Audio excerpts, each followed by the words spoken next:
ओम गौरी शंकराय नमः। भगवान भोलेनाथ की पूजा आराधना के लिए सबसे ज़्यादा श्रेष्ठ प्रदोष व्रत का दिन माना जाता है। प्रत्येक माह के शुक्ल पक्ष और कृष्ण पक्ष की त्रयोदशी तिथि को प्रदोष व्रत रखा जाता है।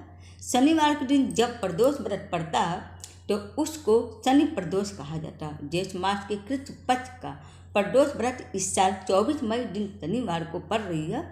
तो शनिवार के दिन यानी कि कल प्रदोष व्रत रखा जाएगा। धार्मिक मान्यताओं के अनुसार शनि प्रदोष व्रत के फल से शनि की साढ़े साथी का अशुभ प्रभाव भी कम हो जाता।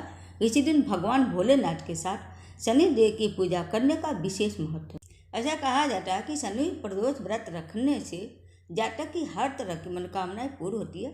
इस व्रत में प्रदोष काल में पूजा करने का बहुत ही ज़्यादा महत्व होता है। इस समय मेष कुंभ मीन राशि पर शनि की साढ़े साथी चल रही है और शनि की साढ़े साथी लगने पर व्यक्ति को कई तरह की समस्याओं का सामना करना पड़ता है। शनि की साढ़े साथी के अशुभ प्रभाव से मुक्ति के लिए इस पावन दिन भगवान शंकर का गंगा जल से अभिषेक करें और श्री रुद्राष्टकम का पाठ करें।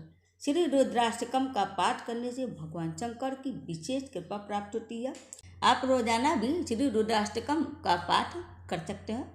ज्येष्ठ मास कृष्ण पक्ष की त्रयोदशी तिथि की शुरुआत हो रही है 24 मई को शाम 7:20 से और उसकी समाप्ति हो रही है 25 मई दिन रविवार को 3:51। हमेशा प्रदोष का व्रत उसी दिन का रखा जाता है जब प्रदोष काल के समय में त्रयोदशी तिथि की प्राप्त होती है। त्रयोदशी तिथि अगर नहीं प्राप्त हो संध्या के समय में तो उस दिन का व्रत नहीं किया जाता है। इसलिए इस साल 24 मई दिन शनिवार को शाम से ही लगा है, फिर भी उसी दिन की पूजा की जाएगी और उसी दिन शनिवार के दिन ही व्रत रखा जाएगा, क्योंकि शाम से ही महत्व ज़्यादा होता त्रयोदशी तिथि का लगना ही।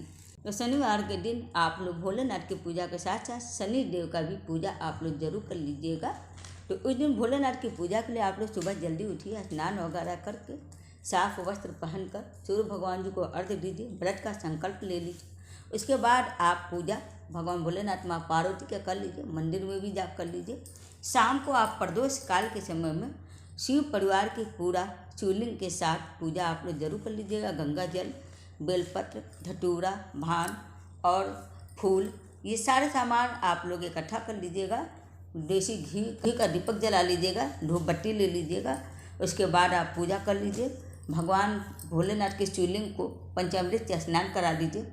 उसके बाद सारे सामग्री का आप एक एक करके चढ़ा दीजिए। भगवान भोलेनाथ का मंत्र आप बोलते जाइएगा, ओम नमः शिवाय या नमः शिवाय, इस तरह से आप बोलते हुए चढ़ाते जाइएगा।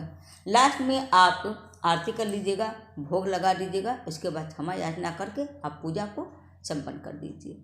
उसके बाद आप अगर शाम को अनाज खाना चाहते हैं तो खीर आप जरूर भगवान भोलेनाथ को चढ़ा कर खा लीजिएगा। नहीं तो आप मखाने का खीर भी भोग लगा के या फल का कोई भी सामग्री आप चढ़ा कर उसको भोग के रूप में आप खा सकती हैं। दूसरे दिन आप फिर से पूजा पाठ करिए, दान निकाल दीजिए ब्राह्मण को देने के लिए। ब्राह्मण को देने के बाद आप पारण कर लीजिए। तो उम्मीद है आप सबको मेरा वीडियो पसंद आया होगा। हरे कृष्ण, हरे महादेव।